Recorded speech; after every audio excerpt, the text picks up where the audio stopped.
Brought to you by V-Guard. आपल्यासोबत आहेत राज्याचे माजी मुख्यमंत्री व काँग्रेसचे ज्येष्ठ नेते पृथ्वीराज चव्हाण. बाबा काय सांगाल? काल तुम्ही पत्रकार परिषदेत सांगितलं की ह्या निवडणुकीनंतर दोन पक्ष नष्ट होतील, लुप्त होतील. काय नेमकं म्हणायचं? नाही, काय आहे की आता ज्या पहिल्या दोन राऊंडचा जो निष्कर्ष लोकांनी काढला आहे ना, आमच्या कार्यकर्त्यांनी जो ठिकठिकाणचा अंदाज वर्तवला आहे, त्यामुळं महाविकास आघाडीला अपेक्षेपेक्षा चांगलं यश मिळेल.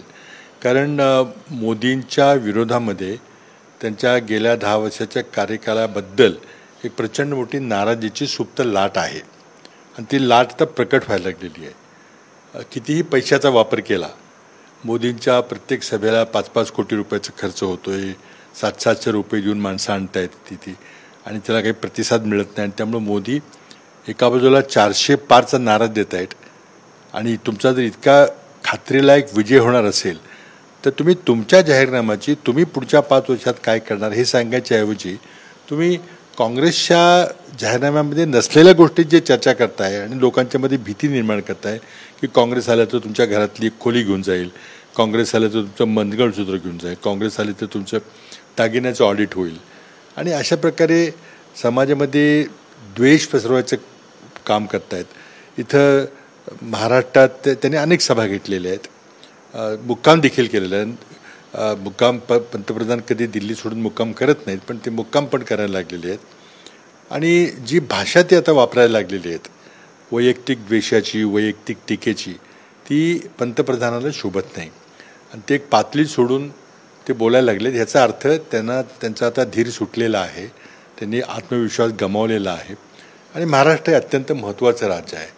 भारतीय जनता पक्षाला गेल्या निवडणुकीमध्ये महाराष्ट्रामध्ये 23 जागा आहेत, तर टिकवायचं तर सोडून द्या, पण त्या जागामध्ये फार कमी वजावट होऊ नये असा यांचा प्रयत्न आहे. पण माझं जे आकलन आहे आणि ज्या आकलनावर मी काल जे बोललो, आज महाराष्ट्रामध्ये 6 राजकीय पक्ष एकमेकाविरुद्ध 3 एका बाजूला 3 एका बाजूला असं लढत आहेत. ही निवडणूक झाली की काही पक्षांना अतिशय अल्पसा किंवा शून्य प्रतिसाद मिळेल आणि त्यातले काही किमान 1-2 पक्ष तरी कुठंतरी दुसऱ्या पक्षांच्या बरोबर ते सामील होतील, विरघळून जातील, लुप्त होतील, अशा प्रकारे मी वक्तव्य केलं. कोणता पक्ष? काय ते पक्षाबद्दल बोलणार नाही, लोकांना अंदाज आलेला माहिती आहे, पण निवडणूक झाल्यावर आपल्याला कळेल.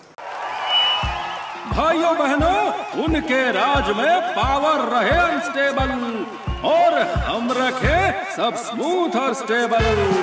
हमारा नेता कैसा हो जो स्टेबल पावर दे वैसा हो. अब की बार वी गार्ड एसी स्टेबलाइजर का चमत्कार. रोहित पवारांनी काल असं विधान केलं की बारामती मतदारसंघात ठिकठिकाणी अजितदादा गटाचे कार्यकर्ते मडकं फोडत आहेत. नाही, असं आहे की मी त्या वैयक्तिक टीकेमध्ये जाणार नाही, परंतु मला एक गोष्ट माहिती आहे की पंतप्रधान नरेंद्र मोदी यांनी शरद पवारांच्याबद्दल जे वक्तव्य केलं होतं, अतिशय खालच्या पातळीवरचं वक्तव्य केलं होतं, एक व्यक्तिगत टीका केली होती, त्याला पण एक सीमा असते आणि त्यामुळं अक्षरशः अजित पवारांना मोदीचा फोटो असलेली पोस्टर काढावी लागली आणि त्यांनी स्वतःचा आणि उमेदवाराच्या फोटोची पोस्टर लावलेली आहेत. हे झालेलं आहे. त्यामुळे लोकांना या प्रकारचा राग आलेला आहे, चीड आलेली आहे, लोकांच्या मनामध्ये संताप आहे आणि आता आजचा शेवटचा दिवस आहे, उद्या मतदान आहे. तर त्यामुळे आता कुठल्याही स्तराला जाऊन निवडणूक जिंकायचा प्रयत्न अनेक पक्ष करत आहेत, पण काही पक्षांचं अस्तित्व संपुष्टात येईल असं माझं विधान होतं. उनका बैकअप सिर्फ कल तक और हमारा चांद तक. हमारा नेता कैसा हो जो नॉन स्टॉप बैकअप दे वैसा हो. अब की बार वी गॉट इन्वर्टर बैटरी का चमत्कार. बाबा, विजय वडेट्टीवारांनी जे विधान केलं आहे आणि त्या विधानाला धरून भाजपच्या कार्यकर्त्यांनी निवडणूक आयोगाकडे तक्रार केली आहे. त्यांच्यावर निवडणुकीत प्रचाराला बंदी घालायची मागणी केली आहे आणि दुसरी गोष्ट त्यांना गुन्हा दाखल करायची मागणी. आता मी त्यांचं वक्तव्य काय ऐकलेलं नाही, पण मी जे पेपरमध्ये थोडं वाचलेलं आहे त्यांनी 26/11च्या घटनेबद्दल काही वक्तव्य केलेलं आहे. ते वक्तव्य माझ्या अंदाजाप्रमाणे एका माजी महाराष्ट्राच्या पोलीस अधिकाऱ्यांनी पुस्तक लिहिलेलं आहे की करकरे यांच्या मृत्यूला कोण जबाबदार आहे, हू किल्ड करकरे असं पुस्तक आहे. आणि त्या पुस्तकामध्ये त्यांनी स्पष्ट काही आरोप केलेले आहेत. त्या आरोपावर आधारित त्यांनी काही वक्तव्य केलं असेल. आता ते पुस्तक जर चुकीचं असेल, त्यातली माहिती चुकीचं असेल तर महाराष्ट्र सरकारने त्या पुस्तकावर बंदी आणायला पाहिजे होती. पण ते मुश्रीफ म्हणून जे पोलीस अधिकारी आहेत त्यांचं जे पुस्तक आहे ते छाती ठोकपणे सांगतात की मी पोलीस दलात होतो, मी एक उच्च पदावर असलेला अधिकारी आहे आणि मला काही माहिती आहे, तर त्यांची चौकशी झाली पाहिजे.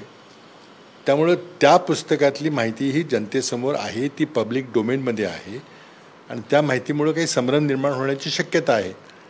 आता माझ्या माहितीप्रमाणे विजय वडेट्टीवारांनी त्या पुस्तकाचा संदर्भ दिला होता. त्यांच्यावर जी बंदी घाला ह्याची मागणी होते ती नाही, आता योग्य अयोग्य निवडणूक आयोग ठरवेल.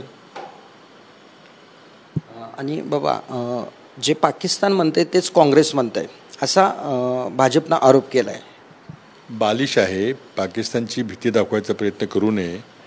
एकतर असं आहे की हिंदू मुस्लिम तेढ निर्माण करायचा प्रयत्न नरेंद्र मोदी करतायत. हिंदूंच्या मनामध्ये भीती निर्माण करतायत की मुस्लिम समाजापासून तुम्हाला भीती आहे वगैरे वगैरे. पाकिस्तानच्या मनाबद्दल भीती आहे किंवा काँग्रेसचं आणि मुस्लिम समाजाचं, काँग्रेस आणि पाकिस्तानचं कुठंतरी नातं जोडायचा प्रयत्न करतायत. हा एक पराभूत असलेल्या पक्षाचा केविलवाणी प्रयत्न आहे. त्यामुळं कुणीही आपलं मत बदलणार नाही. लोकांनी महागाई, बेरोजगारी, शेतकऱ्यांचे प्रश्न सोडवण्यात मोदींना आलेलं अपयश, प्रचंड मोठा भ्रष्टाचार आणि तो मोदींच्या आशीर्वादानं झालेला भ्रष्टाचार, तो निवडणूक रोख्यांचा असो किंवा त्यांचे आणि अडाणीचे संबंध असो ज्याच्याबद्दल ते काही बोलत नाहीत, किंवा राजनैतिक भ्रष्टाचार ज्यामुळं महाराष्ट्रामध्ये पक्ष फोडले गेले, साम दाम दंड भेद नीती वापरली गेली, ईडीची भीती, CBIची भीती दाखवणं, 50 खोके, त्याचबरोबर काही पदं देऊन लोकांना विकत घेणं, कुणाला खासदार करणं, राज्यसभा देणं, अशा प्रकारे ज्यांनी जे पक्ष फोडलेले आहेत आणि अचानक शिवसेना फोडली, 40 आमदार गेले, राष्ट्रवादी काँग्रेस गेली, त्यात पण बरेचसे आमदार गेले, तर हे लोकांना आवडलेलं नाही. आणि त्यामुळे आता अंतिम प्रयत्न म्हणून मग कुठेतरी हिंदू मुस्लिम करायचा प्रयत्न करायचा, देशामध्ये धार्मिक तेढ निर्माण करायची, धार्मिक ध्रुवीकरण करायचं. आणि आता तर पाकिस्तानला आनंद होईल जर काँग्रेस जिंकली तर वगैरे वगैरे, हा बालिश अशी वक्तव्य सर्वोच्च पातळीवर होतं. त्याचं दुःख आहे. लोकांचे प्रश्न आहेत, बेरोजगारीचा, महागाईचा, शेतकऱ्याच्या शेतीमालाच्या दराचा प्रश्न आहे, भ्रष्टाचाराचा प्रश्न आहे. तुम्ही हे सरकार पाडलं. महाराष्ट्रात जे काही राजकीय सत्तांतर झालं ते नरेंद्र मोदींच्या आशीर्वादानं झालं. मग तुम्ही न खाऊंगा न खाणे दूंगा म्हटला होता, त्याचं काय झालं? तुम्ही म्हटला होता की 100 दिवसामध्ये काळा पैसा आणू. तुमच्याकडे सर्व कागदपत्र आहेत. म्हणजे HSBC बँकेचे स्वित्झर्लंडमधले कागदपत्र आहेत, नावं आहेत, किती कुणाच्या नावावर किती पैसे पडलेले आहेत ती सगळी माहिती आहे. नंतर पनामा देशातली कागदपत्र 1.25 कोटी कागदपत्र तुम्हाला मिळालेली आहेत, त्याला पनामा पेपर्स म्हणतात. नंतर पॅराडाईज पेपर्स हे उघडकीस आले आणि शेवटी पॅन्डोरा पेपर्स उघडकीस आले. त्यामुळे नरेंद्र मोदींच्याकडे सगळी काळा पैसा धारकांची, भारतीयांची नावं आहेत, पुरावे आहेत. त्यांनी खातं उघडल्याच्या सह्या आहेत, त्यांच्या खात्यावर किती पैसे आहेत ते आहे, तरी तुम्ही कारवाई करत नाही. याचा एकच अर्थ आहे की तुम्ही कुठेतरी हे कागदाचा वापर हा त्या व्यक्तींच्याबरोबर सेटलमेंट करायला करताय, त्यातून तुम्ही त्यांना ब्लॅकमेल करून पैसे उपडताय. हेच आम्हाला निष्कर्ष काढावा लागेल. किंवा तुमचं इतकं गलथान सरकार आहे, इतकं निकृष्ट दर्जाचं सरकार आहे, हे तरी लोकांना तुम्ही सांगा की आम्ही हातबल आहोत, आम्हाला काहीच करता येत नाही. त्यामुळे मुद्दे भटकवायचा प्रयत्न, कितीही प्रयत्न भाजपचे आणि भाजपच्या पंतप्रधानांनी केला तरी लोकांचे प्रश्न आहेत ते आहेत. शेवटी या देशामध्ये लोकशाही राहणार आहे का नाही, संविधान वाचणार आहे का नाही, हा मुद्दा महत्त्वाचा आहे. त्यामुळे हे 5 प्रश्न लोकांचे प्रश्न आहेत. महागाई, बेरोजगारी, शेतकऱ्यांचे प्रश्न, भ्रष्टाचार आणि संविधान बचाव यावर ही निवडणूक होणार आहे. लोकांनी निर्णय घेतलेला आहे. आता प्रचाराची औपचारिकता करावी लागेल, परंतु त्यामुळंच भाजपमध्ये चलबिचल झालेली आहे. मोदी बावचळल्यासारखे बघायला लागलेले आहेत आणि त्यामुळे सत्तांतर हे अटळ आहे. सत्तांतर हे अटळ असल्याने हिंदू मुस्लिम तेढ निर्माण करून विषय भरकवण्याचा प्रयत्न भाजपकडून होत आहे आणि त्यामुळंच असे वेगवेगळे आरोप केले जात आहेत.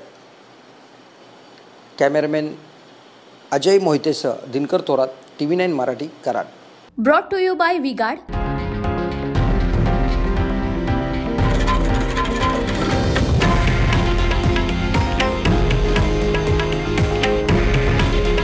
हे आहे देशातील नंबर 1 न्यूज नेटवर्क आणि आपण पाहत आहात TV9 मराठी. काळजी तुमची, हित महाराष्ट्राचं.